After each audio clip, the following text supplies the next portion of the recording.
1692. Un petit village puritain de Nouvelle-Angleterre.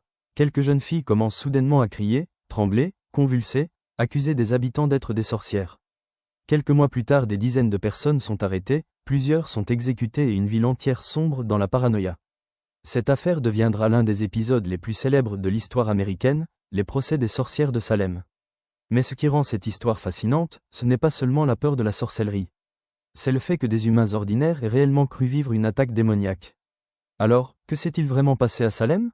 Pour comprendre Salem, il faut comprendre l'époque. Nous sommes à la fin du XVIIe siècle dans les colonies anglaises d'Amérique. La société puritaine est extrêmement religieuse. Les habitants croient profondément au diable et à la sorcellerie. Pour eux, le mal existe réellement dans le monde. La Bible influence directement les lois et la morale de la vie quotidienne. Et dans ce contexte, la peur du péché est permanente. Tout commence dans le village de Salem, dans le Massachusetts. Deux jeunes filles, Betty Paris et Abigail Williams, commencent à présenter des comportements étranges, des crises, des hurlements ou douleurs inexpliquées.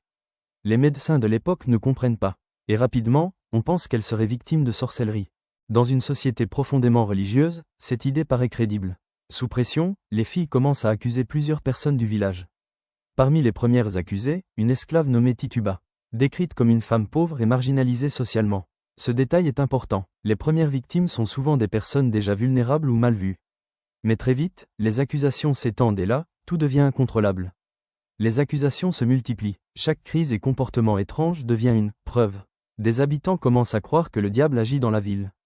Le problème, c'est que dans ce climat, la peur remplace les preuves et les rumeurs deviennent crédibles et cela suffit à détruire des vies. Certaines personnes accusent leurs voisins. D'autres accusent des ennemis personnels. La paranoïa s'installe. Les autorités organisent des procès officiels. Mais ces procès sont profondément problématiques. Pourquoi? Parce que certaines preuves acceptées aujourd'hui semblent absurdes. Des rêves ou des visions accompagnés de témoignages spirituels ou comportements émotionnels. On parle notamment de preuves spectrales, c'est-à-dire que l'idée qu'un esprit ou un démon ressemblant à l'accusé aurait attaqué quelqu'un. Aujourd'hui cela paraît irrationnel, mais à l'époque, beaucoup y croyaient sincèrement. La situation devient dramatique. Des dizaines de personnes sont arrêtées. Plusieurs sont condamnées à mort. En 1692, 19 personnes sont pendues, de plus une personne est écrasée sous des pierres lors d'un interrogatoire et plusieurs meurent en prison. Et le plus troublant, c'est que beaucoup des accusés niaient jusqu'au bout être des sorciers. Les historiens pensent aujourd'hui que plusieurs facteurs ont joué ensemble. La peur religieuse. Le diable était considéré comme une menace réelle. Aussi, le village connaissait des conflits et des jalousies ainsi que des divisions économiques. Quand une peur collective commence, elle peut devenir autonome. Certaines personnes ont peut-être utilisé les procès pour régler des conflits personnels. Depuis des siècles, beaucoup cherchent une explication plus précise. Certaines hypothèses parlent d'hystérie collective et de troubles psychologiques.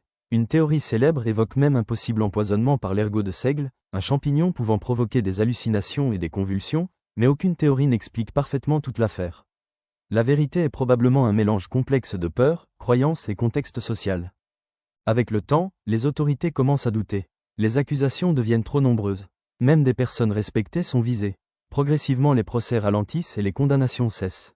Puis les prisonniers survivants sont libérés. Des années plus tard, plusieurs responsables reconnaîtront que de graves erreurs ont été commises. Pourquoi Salem fascine encore aujourd'hui? Parce que cette histoire montre quelque chose de très humain. La peur peut transformer une société entière.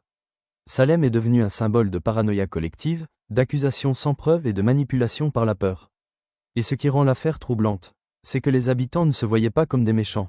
Ils pensaient agir pour protéger leur communauté. Les procès des sorcières de Salem ne parlent pas vraiment de magie. Ils parlent de peur, de croyance, de manipulation et de la manière dont une société peut perdre son sens critique. Des innocents ont été accusés parce qu'un climat de panique avait remplacé la raison. Et c'est précisément pour cela que Salem reste aussi célèbre aujourd'hui parce que cette histoire rappelle à quel point la peur collective peut devenir dangereuse quand personne n'ose la remettre en question.